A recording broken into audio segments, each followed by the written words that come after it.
We have normally, basic things. We have been umpiring more than 10-15 years. So we have a normal voting. So we did the same thing in this particular match also.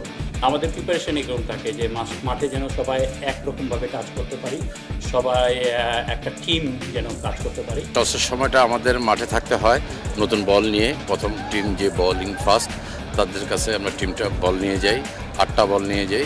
Second ইনিংসের বলটাও আমরা ফার্স্টেই choose করে রেখে দিই।